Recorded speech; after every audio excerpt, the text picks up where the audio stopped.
All right. Okay, we are live. Welcome, everybody. My name is Jesse Randall. I am one of the co-founders of Sweater, and our objective is to open up the venture capital asset class so that anybody can invest. Understandably, that's kind of a long road, and so part of our own raw story is creating Founder Saga, which is what we're all taking part in today. So we've recruited awesome founders like Mike to come in and share their stories and be able to share some wisdom about the earliest days and stages of their company that got them to where they are today. Ultimately, we want everyone to be able to feel some of the emotion and some of the hear some of the raw stories that took place in those categories, and not just that, but that they made it through and that they're finding success. So with that, I want to introduce Mike to everybody. So Mike, go ahead and say hi. Hello, everybody. Thanks again for joining us. Jesse, thanks so much for inviting me to be a part of the Founder Saga Summit. I'm honored to be here. I think it's extremely important to be able to share the raw, details of what it takes when going through, this process of typically creating something that hasn't existed in the world. So I'm excited to share something that I found as part of my journey is making sure that I can lift as I climb and sharing these things that I wish I had known and not just the surface level stuff. So when you reached out and wanted to talk about a deep dive and getting the raw nitty gritty, I was thrilled. So thanks for having me. Thanks for everybody for joining us today. Yeah, you're awesome. So one thing that, I'll preface this with, there's a video that Mike and his team made that kind of describe his background, which is going to do a great job of setting this up. Before we get into that, I just want to kind of set up a little bit of the flow of what's going to happen here today. So we're going to talk and kind of discover a little bit about what the back of the napkin idea was back in the day. We're going to dive in around product, what win-win is, and how they developed the product they've got. And then in the last 10 minutes or so, we're actually going to open it up for a Q&A session, but in a non-traditional way. So throughout the interview, if you get a great question that comes to mind, put it in the Q&A box, and then we're going to select one of you to come on live here and actually ask that question to Mike yourself. So keep that in mind. Don't be scared. You shouldn't be nervous to come on. It'll be a lot of fun. And we really want to be able to have more of that personal interaction. So we invite you to take a look at that and ask a compelling question, and we'll keep an eye on that throughout. So with that, Mike's going to share his screen, and we are going to showcase this video real quick before we get started.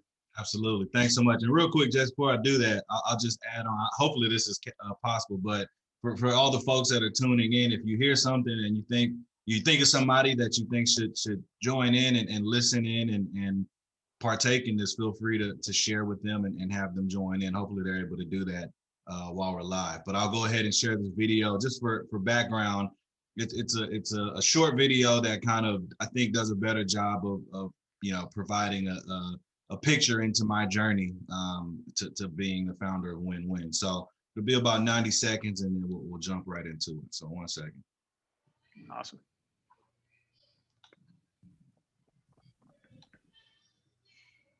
All right, it's up. I can see it. See that? Great. Yeah. And as we start this thing, if for some reason you can't hear it or something, throw it in the My name is Mike Tauiliili Brown, and I am not your average startup founder. I was cut from a different cloth. I come from a different place. And my journey here has been unique, full with trial and triumph. But it's brought me to this place. It's what brought me to you. Here's my journey from tackling the tech. Born to a Samoan immigrant, I was raised by a single mother in Houston, Texas. And thanks to her tough love, I graduated high school with a 4.0 and a full athletic scholarship to Duke University, where I became a two-time All-American and led the country in tackles. All before graduating early with a degree in public policy and plans to go to law school. But I didn't go to law school. I went on to accomplish a childhood dream of playing linebacker in the NFL. And while working tirelessly to stay amongst the best, I developed an interest in business, a love for philanthropy, and a thirst to use my unique skills to create something the world needs. So in 2013, I transitioned to Silicon Valley. It was there I got my first taste of tech, graduating #1 from Tim Draper's entrepreneurship school. And from there, I was hooked. So I spent the next year teaching myself to code. Then I moved to Silicon Valley with one goal, start a tech company. And in 2016, Win-Win was born.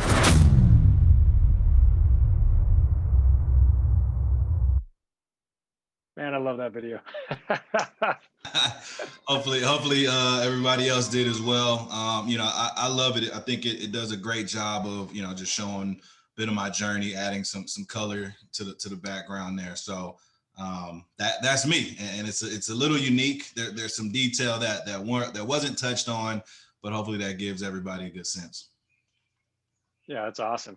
Yeah, I love your path and how you chose deliberately to go down this path of tech, and the route that you took to get there. I mean, you've already achieved and done things that people only dream of. So it's like your dreams kind of multiplying, adding on top of each other. It's so cool. Yeah. This is the fun part. I'll be honest. Of all the accomplishments I've had, within sports or school, being in tech and building something of value in the world that impacts people is my greatest accomplishment outside of my beautiful wife and kids. But getting into this career, I felt like only the best is yet to come. Fantastic. So let's get in and tell us about Win-Win. So tell us what Win-Win's all about. Let's take like 3 or 4 minutes to do this. So tell us all about Win-Win. Give us the vision for this thing. Give us some indicators of where you're at today. Yeah, so Win-Win, one of the key things we recognized right out the gate was that most people wish there was a better way to donate to charity, right? A lot of ways that are currently out there are pretty antiquated. The charitable industry hasn't been innovated on in over 20 years, right? Outside of the introduction of the internet, the ways to give to charity are typically the same, right?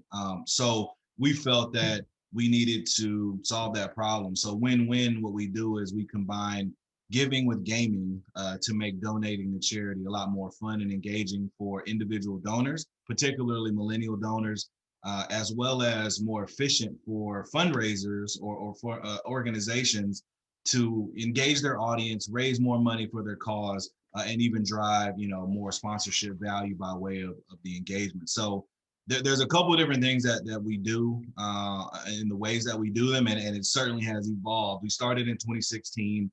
I'll get into a little bit of the genesis story, but over that time, we've made a number of kind of iterations and pivots within the product, within the model, but the core of it remains the same, and creating a better way to give and the future of fundraising, as we like to call it, via gamified giving is what we do. So just a high level overview of how that works in practice is what we do is we run these tournaments, right? Partnering with professional athletes, entertainers, and all of this will make sense as I get into that genesis story, but we partner with professional athletes and entertainers who want to raise money for a cause that's really near and dear to their heart. And the way they do that is by leveraging the Win-Win platform, and they host a tournament, right? A gaming tournament. There's all types of formats, but the one I'll focus on is kind of a simple pick 'em. And what happens is that athlete or entertainer promotes it out to their fans and followers all across social media. Fans click that link, they land on our platform, and they join the tournament by making predictions on who's going to win upcoming NFL matchups, just as an example, right? And so you go through, make those predictions, very simple. And then the very next screen is the opportunity to donate to that player's charity of choice. Might be their own foundation, maybe a local cause in the community, but you as a fan are able to now donate, voluntarily donate to that cause. And it's fully tax deductible for any amount, and we incentivize it quite heavily. So for example, every time you donate or how much you donate, you're earning things like Karma Coins, which is a virtual currency that we created that essentially, gives you something in exchange for your donation, but ultimately you're in the tournament to compete, right? And not compete based on how much you've donated, but actually based on the accuracy of the predictions that you made. And what you're competing for is not money, but instead experiences money can't buy, like having dinner with the athlete after the game, pre-COVID, obviously, or a FaceTime call, social media shout outs, autographed jerseys, helmets, you name it. These are the types of things that you're able to essentially win. So that's where the gamified giving model comes in. We're kind of taking the best elements of gaming and combining them with giving to create a better experience for the donor, right? Because when you look at other antiquated ways of, charity raffles, for example, is a popular one. Not a lot of upside for the donor, right? You make your $10 or $50 raffle purchase, But, in actuality, you're likely not going to win that raffle, and it's not something that you're probably going to continue to do every day or quite often. So by creating the gaming and the competition and the engagement, that's just fun by itself. And now you can layer on the giving component.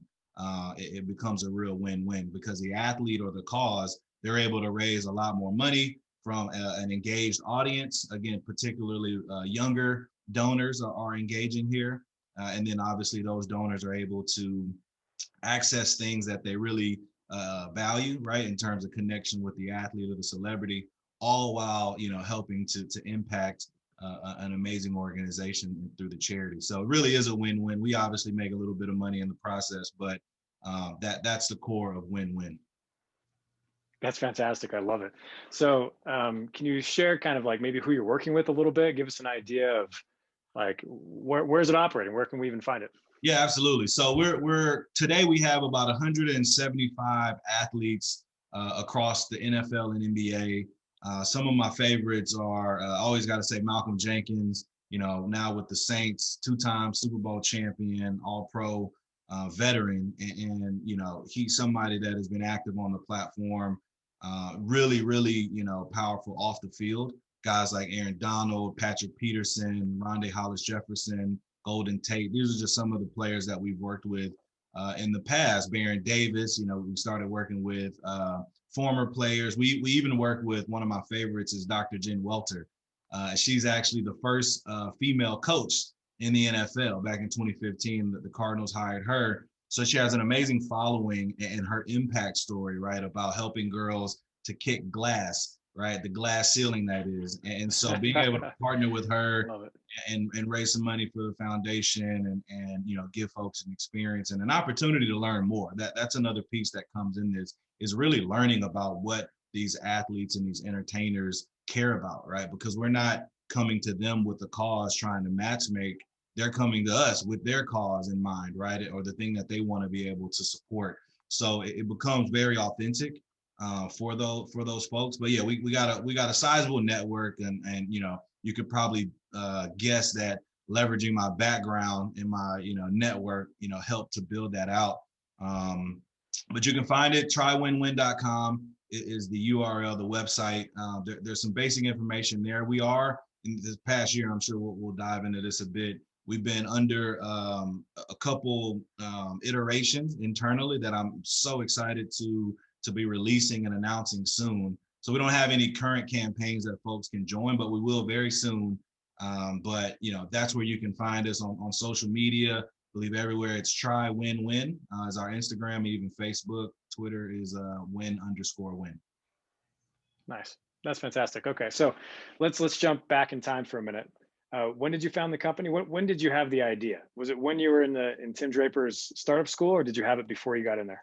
Actually not. So I went through Draper University 2013. I didn't even live in the Bay at that time. That was my first introduction to tech at all, right? So like I never even heard of Silicon Valley, let alone knew where it was at. And so it was by happenstance and fate that I was actually, when I finished playing, the story goes, I was gonna go get my MBA because I was public policy degree coming out of college. I was, on the law school track. And then while I was playing, I got a little more interested in business, talking with veterans and learning about different things. But that was the extent of it. So all I knew was, well, if I want to get into business, I guess I just go get an MBA and I'll figure it out from there. So I was actually doing just that. Took the GMAT, was going to go to Rice here in Houston to do that. And literally before that, a friend of mine who played at Duke, was a computer science major. We were the only tech-related person I knew at that point, and who also played in the NFL. He said, "Hey, you got to check out this program." So I went through Draper in 2013, basically drinking from a fire hydrant of like, wait, hold on, what's going on out here? I didn't know about any of this.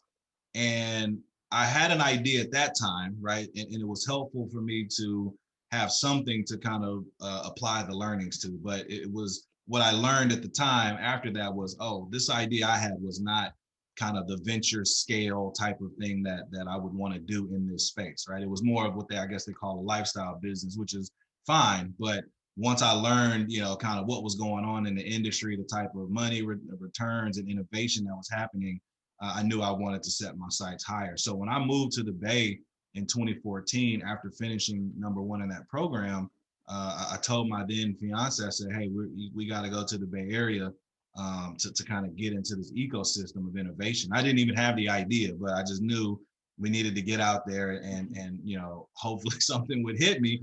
And the thing that occurred was I worked at a startup first. Keep, spelled KIIP, it was a great company back then.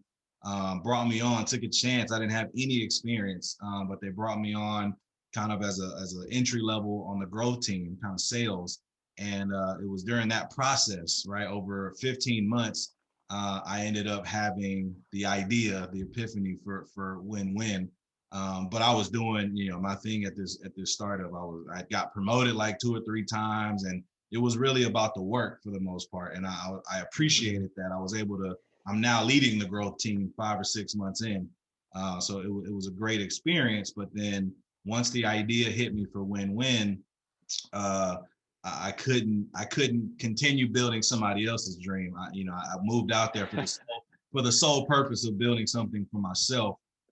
And so my wife was on board and made that leap. And that was in 2016 is when the leap officially happened. But the initial idea happened October 11, 2015. I remember. You remember. Okay, so give me the quick view of that initial idea. Is it anything like what it is now? It actually is. It is. The core of it is, right? And really it's the how I came up with it, right, is where it's interesting, right? So again, my background, as we know, is in sports, right?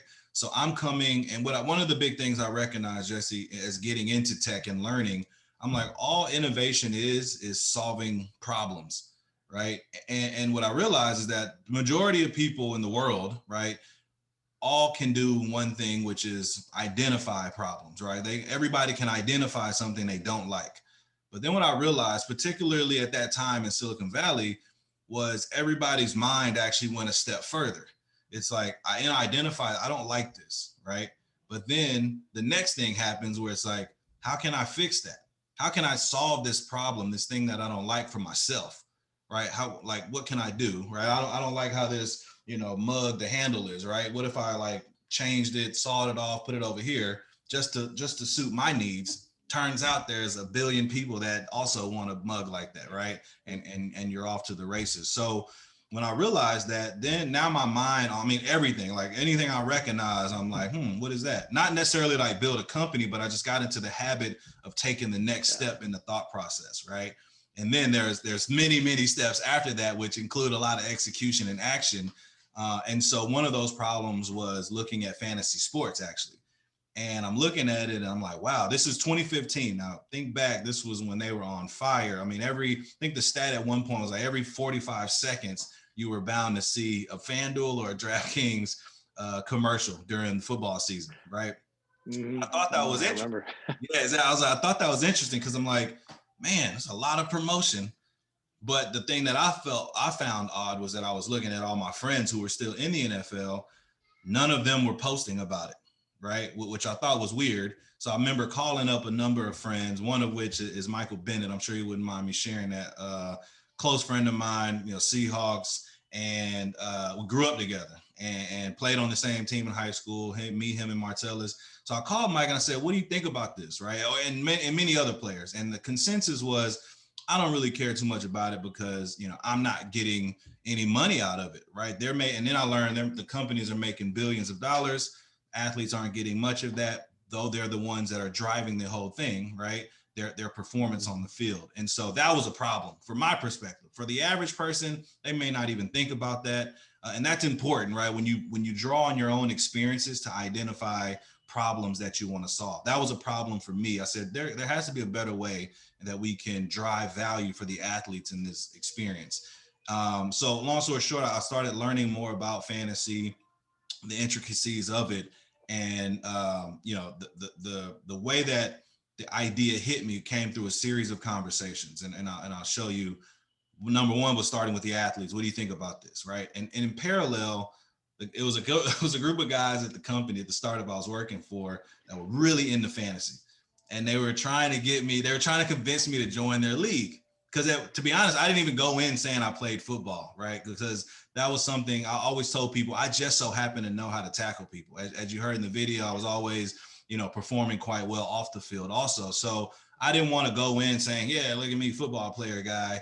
And then while that may be cool to some folks, it actually works against you in some regard, unfortunately, where people put you in a box and think that all you can do is bang your head on people for money. And so that's not the case. So I didn't go in saying that, but it eventually came out and we were sharing stories. So they're like, dude, you got to join the league. And so I told him, I said, look, man, I don't play fantasy. I play reality. So, I would literally just be giving y'all the money. I don't even know how it works. So he started to explain. He was like, it's not about the money. Like, it's fun. We all get together. There's beers. There's a trophy at the end, and we get to talk smack. And I was like, oh, that's what it is? And he's like, yeah. And then I started learning that most people playing fantasy are losing their money. So I said, well, what if the money that you're inevitably losing could go to something more impactful, like a charity, right? Because I know that players, we care about using our platform for good. So I knew uniquely what athletes care about beyond money, right? And so I said, what if that money you're losing could go to a cause, and in exchange, you win something that money can't even buy, right? So you can either brag about the, $400 you won from your buddies, or you can, brag about the autographed helmet that's sitting at the desk, that they got to stare at all the time, right? And unanimously, it was like, yeah, I would do that in a heartbeat for sure. So I was like, okay, duly noted. Then I run back to my NFL friends and I say, hey, what if I could get your fans to donate to your foundation, which I know you care a lot about, using this gaming thing that they're familiar with? Is that valuable enough for you to sign a couple jerseys or give away some tickets? And yeah, that's easy. Fine, I would do that. We do that already. And so, that was where win-win was born in my mind. It hit me like a bag of bricks, where I can connect these two things, and the value proposition, the value exchange between the two is strong enough to where the fan will continue to come back and play fantasy or gaming because they like it. And it's great to know their money's going to charity. And in this case, the charity of an athlete. And then on the flip side, the athlete is willing to put up prizes and different experiences for the fans to compete for, right? And the experience for the fan, I felt was important, because you can't just subject folks to raffles or high-priced auctions where, only the wealthiest can even afford to be in the room. We got to figure out another way that gives people the idea of like, look, even if I'm donating $15, if I can pick these games the best, then I have the chance to, have dinner with Cam Newton or JJ Watt or whomever it is. So that was kind of the a little bit of the detailed version of how the idea hit me on that night. And then I spent the next few months kind of throwing up on paper and having a series of conversations with the smartest people I knew to poke holes. Like, tell me why this won't work. And I would get some feedback and I was like, that's a good point. Let me go back in the lab, work it out, answer those questions, come back, talk to somebody else. They would ask me that same question and I would say, here's how here's how we're thinking about that. Then they'd hit me with something else. Then I'd go back to the lab. So I went through that process for a couple months until I was at a place where like the people who I counted on to poke the most holes were kind of like, wow, I mean, again, these answers may not be right, but I've thought, I have a thoughtful answer as to how we would handle certain things, and we jumped ship and when it got active. Yeah, dude, that's awesome. And I love that process that you were going through at the beginning to get that feedback from both sides. I mean, I think maybe that's something you picked up from Tim Draper. There's plenty of books, Lean Startup, whatever, that kind of leads you down that path. But it's one thing to know it or to recognize it, another thing to go through the process of actually doing it. So something that we were going to talk about was your first check, which we'll get to. But you said, what was it, October 11th, 2015 was when you came up with the idea. Was that what you said? Yeah, exactly. Yeah. So from there until you got that first outside check, about how long was that? I'd say, well, so I was still working at the company that I was at. So I didn't officially start win-win, like not be working for somebody. Basically what the truth is, and the way the story goes is, I remember talking to my wife. I said, look, I think this is it. I think, this is why we moved out here. Mind you, we had just got a couple raises and life's doing, pretty comfortable and set. And the one thing she did know, because my wife isn't in tech, she's in education. The one thing she did know is that I wouldn't be getting, the income that I was, getting at that time. So she was like, well, if you're ready, then I support you. And so we had a plan. It was like, all right, we'll save up some money until December, and then I'm gonna start this thing in January. Well, it turns out that I would actually get laid off, at the end of October. And No kidding. yeah, and so it was kind of the thing that, I'm very spiritual, and I've been praying about, when was the right time, when was the right opportunity, to make this happen. And got the nudge that I needed to get off the porch. And so now it's like I'm laid off, but it was great. I got severance package, unemployment, some things that could even hold us over that I wouldn't have gotten if had I left on my own. So started the company January after the holidays, and so it was 4 months before my first check, which was pretty quick actually. And we ended up raising around, I think our first check came in April, and then we had the round closed by August in full. That's pretty good. Yeah, not bad. So let's jump in on that for a second. So I mean, like raising money in the earliest stages is rough, right? Getting that first check is hard. Everything from like having a product that's validated or not validated, right, to needing resources to build a product. And I mean, it's kind of this, chicken and egg scenario on every front. So what was that story like to get that first outside check? I mean, how did you go through that? What were their doubts? Did they just blindly invest because of you, or what was the story there? Yeah. So I think, first check is a great story. The first few checks, I think, is an even better story in terms of the sequence and how it happened, right? And just for everybody watching, we raised $1 million, just under $1 million, technically $925,000 in that first round.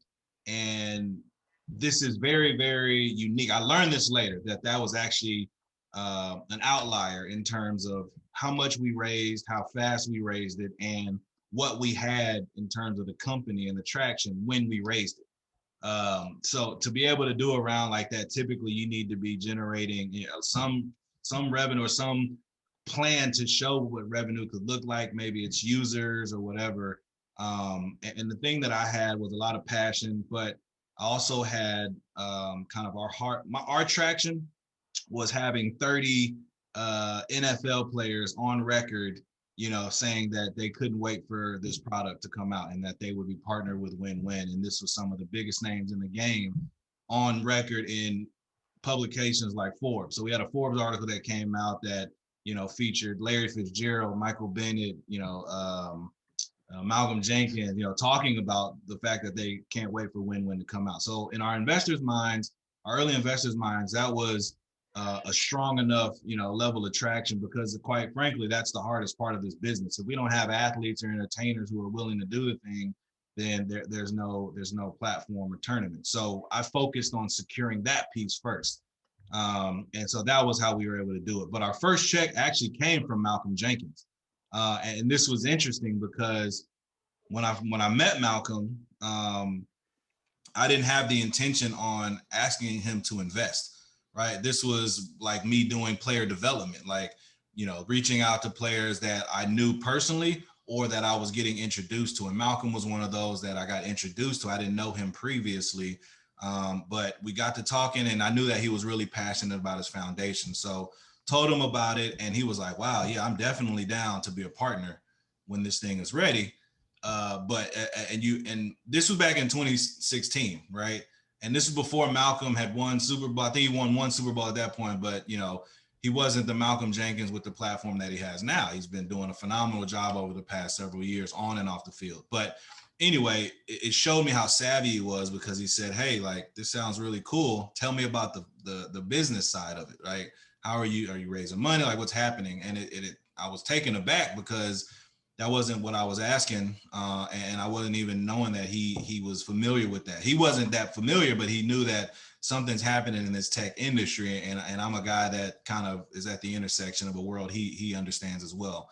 So took him through everything in great detail. He understood the risk. Very, very smart guy. We had a number of conversations, and he wrote that first check. And I remember like it was yesterday that it just meant so much to me for him to be, of all people, an athlete that would take a shot on another athlete in an industry, in a business that they weren't familiar with, right, in terms of tech. And so he wrote that check.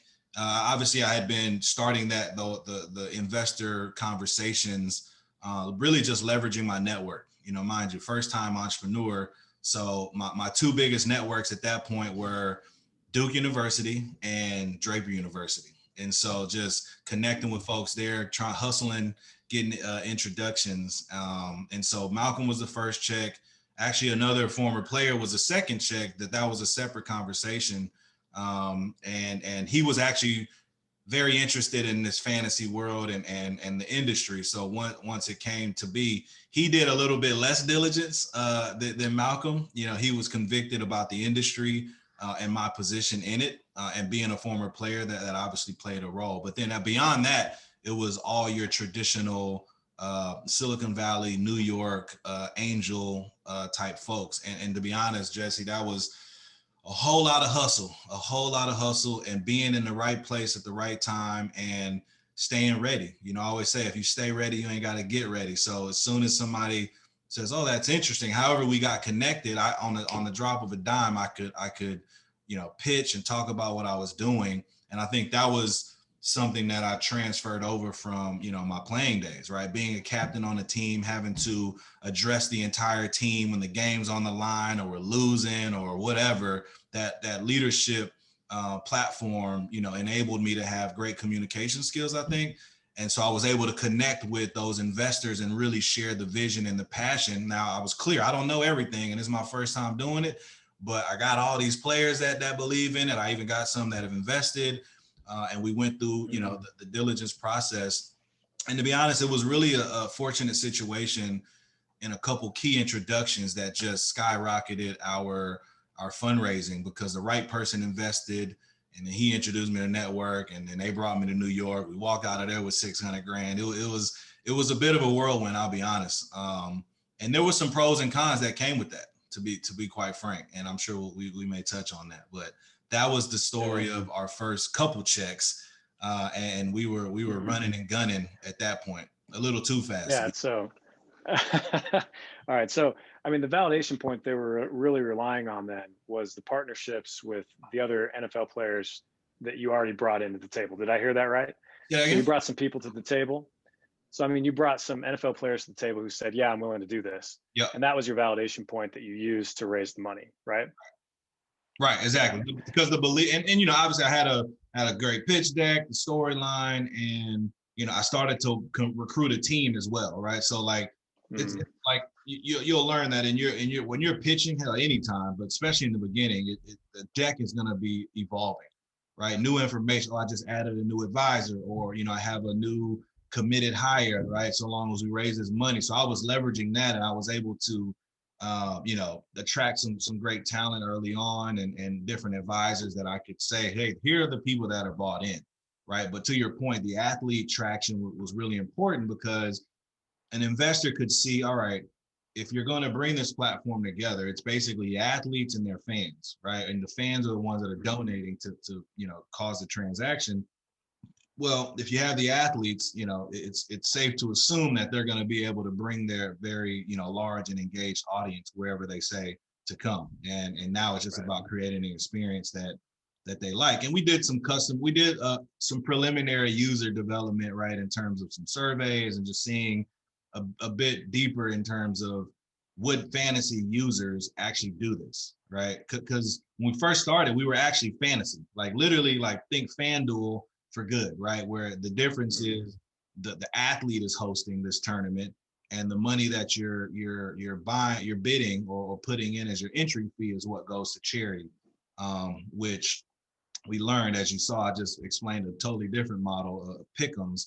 that was for the reason of us having to learn the hard way that that's actually not the best way to do it. Fantasy format turns out to be quite difficult. It's quite difficult for anybody to win, but especially for your casual fan who cares about, meeting, the player and doesn't mind donating to charity. Turns out they're not the ones gambling on FanDuel and DraftKings all the time. So it was actually a lot harder barrier of entry to create a fantasy lineup for this purpose. But anyway, that's how we got that traction and began our process of development. Mm-hmm. No, that's awesome.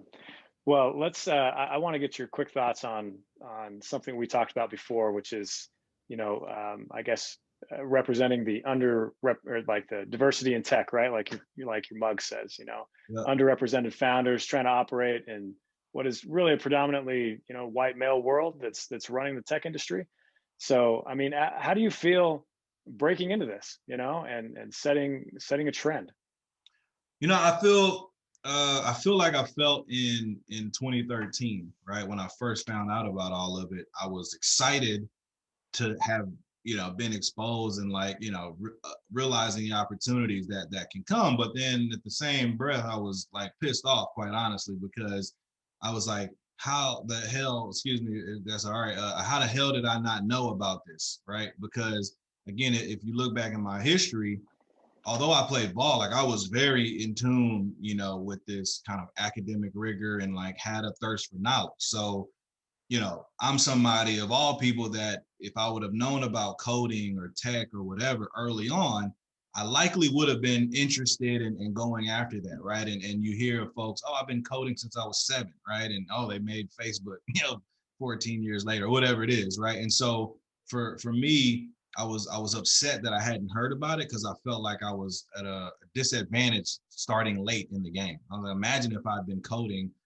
earlier, I would have been probably a computer science major at Duke, or I would have been building company, whatever it was. But anyway, so even now, as I've, had the level of progress and success that we've had so far, which, to be clear, we still got a ways to go.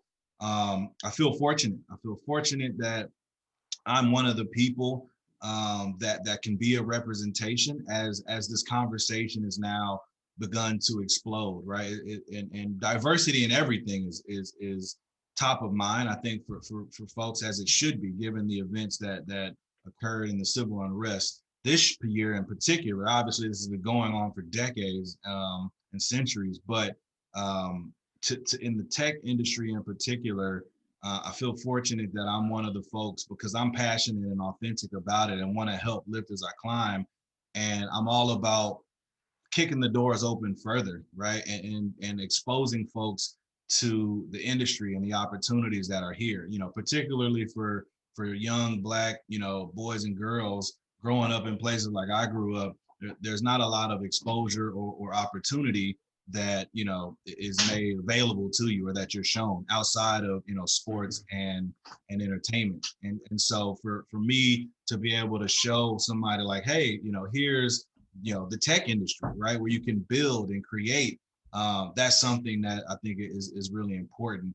We have a long ways to go, but I think it is being able to kind of navigate that has been an interesting journey, but one that I do not let limit me in what I can do. Right? It's tough, and I got to overcome certain situations, but it's been something that I've been willing to do and will continue to do, and ultimately working for success so that my success can have a ripple effect for others, right? That look like me, come from places that I come from. And to quote one of my favorite investors, Arlen Hamilton from Backstage Capital, it's not even underrepresented, it's underestimated founders, right? Folks of color and of different communities that people underestimate, and then are surprised when given the right opportunity, we go win. I'm going to put that on my wall. Underestimated founders. I love that. That's awesome. Well, hey, we got a little less than 10 minutes. We've got one question here from Charlie Tambazian, and I'm going to invite Charlie in for just a second and let him ask you himself. Is that cool? Yeah. Charlie, hopefully you're okay with this. I'm guessing you are, since you put the question out there. So I'm going to promote you to a panelist in here and bring you on stage if you don't mind. Too late to say no, Charlie. Good thing I happen to know Charlie, so glad you're Oh, here. nice. Charlie, what's up? Yeah, so good to hear from you, Mike. Just great story. Fantastic. Thank you, man. Thank you. Love it. You add a lot, to it in your description. Your whole storytelling is fantastic. Oh, appreciate that, man. I'm excited to have you here and look forward to hearing your question. You bet. So early on, it's always a real dilemma for entrepreneurs to decide what are we going to do ourselves versus what are we going to partner for? Because we don't either have the capability to do it ourselves or we don't want to do that. Yep. We need somebody else to do it. So how did you address that issue of what you took on and did yourself versus what you partnered for? Yeah, so great question. I'm trying to think about what was some of those earlier decisions. One of the things that, there was a few things that we knew we needed to do, right, was build the platform ourselves, right, and manage the athletes. Now, one of the things that I did do, so here's a good one. Here's a good example.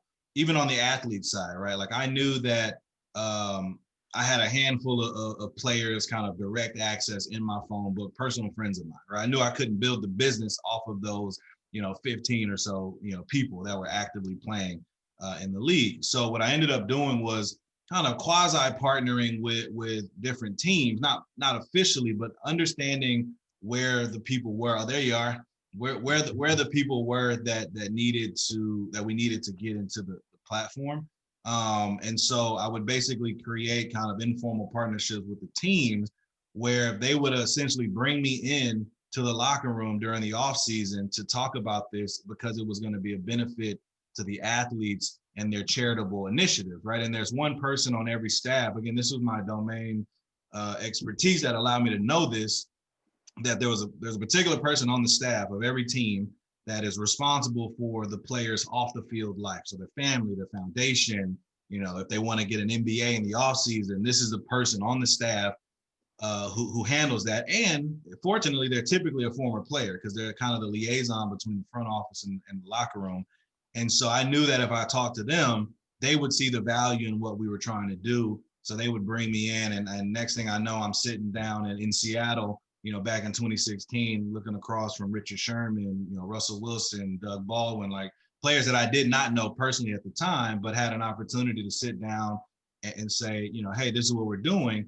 And it was cool because they're like, oh, they realize, wow, like you're like one of us, right, as a player, but you're also one of them. And like, you have our interests at heart. So it was a cool experience, but that's an example of leveraging kind of a partnership, if you will, that, I knew that I could get some of that work done much faster by leveraging that. Another example is on the data side, for example, right, where we knew that we needed to figure out how to get the data from the games, the fantasy data, into the application. Right now, rather than coming up with our own system and the technology for that, we went into a business development partnership with the data provider, right? And so that was something like within our actual tech, we knew we needed to build the proprietary IP for certain things, but then realizing that there's parts of that where we can just leverage a partnership and have that particular part of it handled. The last thing I'll say is extending that partnership with even agencies, right, in terms of marketing or even partnership development, because again, it's about identifying where are the things that you need, that where are they currently. And it's like, well, agencies, right, are doing this. Their job is to represent athletes and help them with their brand and charity and all of that. So if we can somehow make ourselves a preferred vendor partner type, right, within that, or just have those relationships, then we come up when it's time for them to raise money for a cause. And that partnership's been helpful versus myself personally trying to bang down doors and send cold emails to athletes or their representatives. Three great examples. Thank you.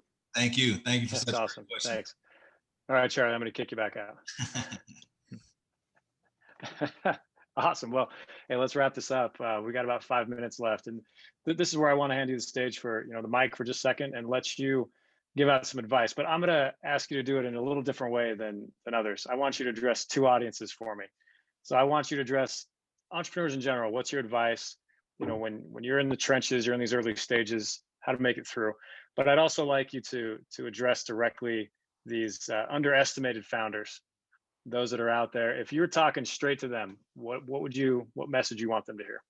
Yeah, so if I'm talking to the underestimated founder, I want to tell them that you belong, right? And this is one of the things that I believe with every fiber in my body is that when you have an idea, right, to create something, as crazy as it may sound, that's for a reason, right? Like not everybody, believe it or not everybody in the world is walking around with a burning desire to like create something, right? Like a lot of people are quite fine, doing their job and whatever they were hired to do, make some money, take it, like they're fine with that, and they actually have no desire to jump off the porch and go run and gun and try to build something. So I always tell people in general, but particularly for the underestimated founders that are sitting at home and got this idea, like, man, I could do this, or I got this thing and I just need this, I need that.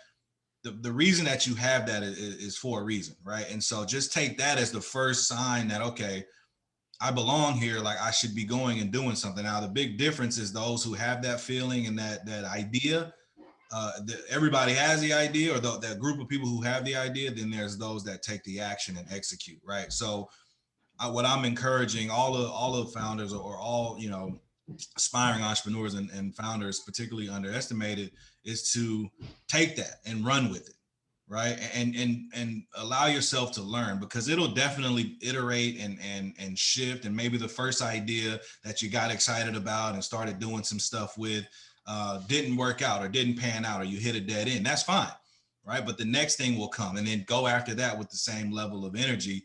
Don't be discouraged because you don't see a ton of people that look like you out there doing it, right? And then having this false sense of I don't belong, or this isn't for me, right? So that's what I would tell them directly. Like, you do belong, and because you have this idea, this passion, this fire to go create something, go after it, right? Not that it's going to be a huge success, but go after it, and you'll be surprised at how you going after that ends up leading you into the thing that takes you up. That's exactly what happened with me. So that's what I would tell underestimated founders, because I think they are in particular the ones who have the thought process of, is this for me, right? Again, if you don't see a bunch of people that look like you, right, representation, then you're not as confident in your ability to go do that thing. So that's my advice to them. Is that cool? Now I can take the step back and go for the broader audience as well. Yeah, for sure. That was awesome. Yeah.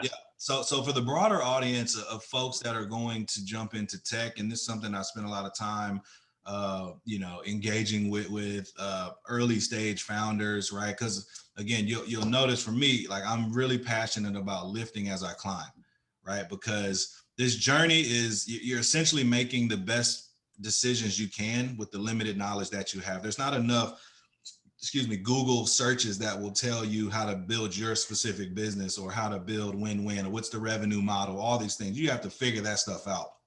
And so you have to, the best way that I've learned to do that is talking with other founders, right? Those that are ahead of me, and even those that started after me, to understand how they've approached problems, and it helps me. So this lifting as we climb thing is really important. So one of the things that I tell them is two things. Don't spend the money, right? So if you start raising money, like, be very, very thoughtful about how you do that, because a lot of people build this false sense of success just by raising money. So when you get that first check, you are not in the clear. It does not mean that your thing is going to take off, right? You need to be very thoughtful. And to be frank, I actually passed up this advice. Somebody told me verbatim, don't spend the money. It always takes twice as long and costs twice as much to do whatever you think you're about to do. And I regret it. I mean, I don't live with regrets, but I always remember what that founder told me. And I for whatever reason at that time, I just felt confident enough to say, nah, dude, I just raised $1 million. I think I got it.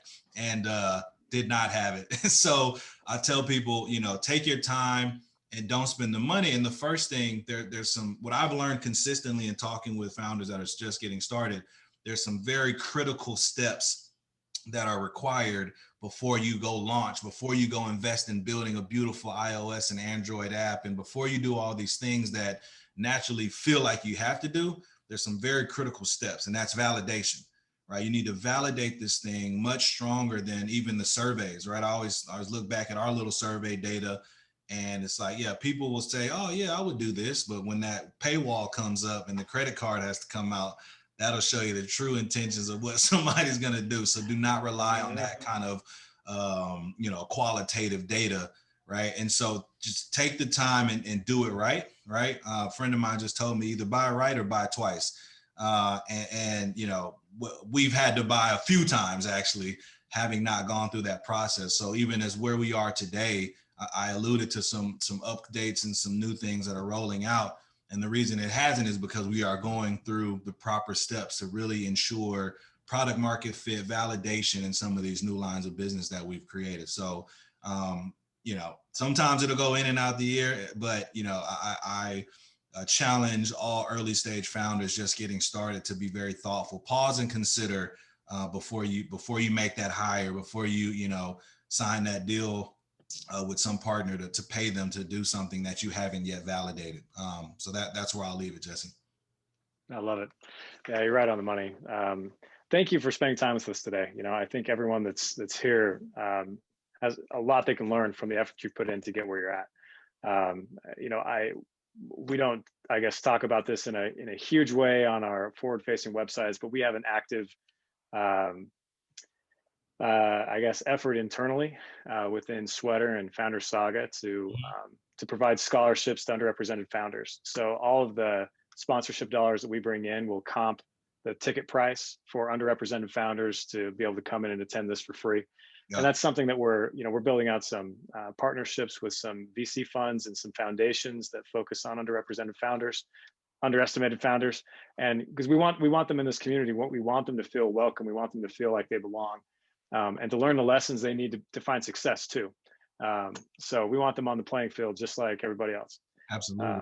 Absolutely. And I appreciate that effort and that intent and encourage you to keep down that path. And in any way that I can be helpful in that, you know how to get me. Cool. You're the man. All right. Well, thank you to everyone that's been here. We've got 3 more interviews this afternoon starting at 2 p.m. Pacific. And they're back to back at 2, 3, and 4 p.m. So if you can make any others, you're welcome. Mike, thanks again. And we'll definitely stay in touch. My pleasure. Thanks so much, everybody. Cheers.